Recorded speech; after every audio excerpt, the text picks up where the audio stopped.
I think it'd just make me giddy. Percy's driver interrupted. Stop gossiping, you two. Cheer up, Percy. You'll soon know more about cars than any other engine. That'll be exciting, called Toby. The freight cars were still grumbling, and there was more of them than ever.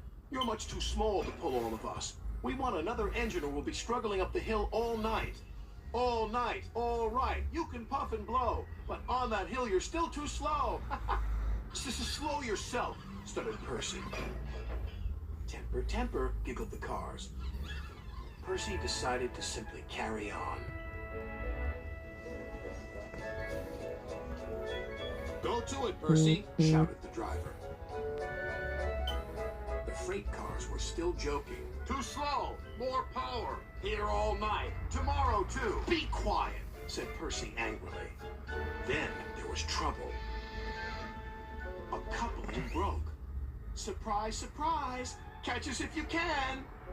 Oh no, cried Percy.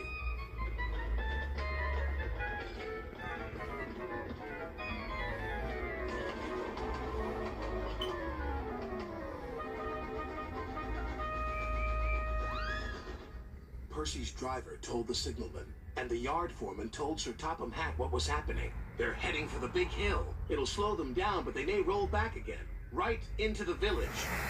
Then we'll just have to stop them, won't we? The chase was on.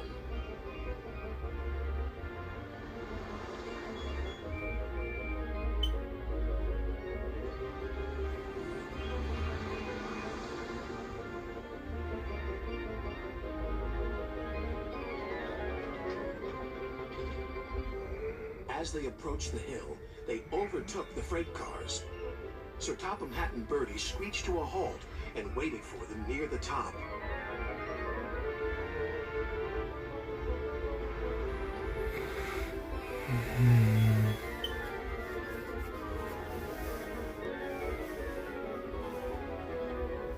The hill slowed the freight cars right down to a standstill.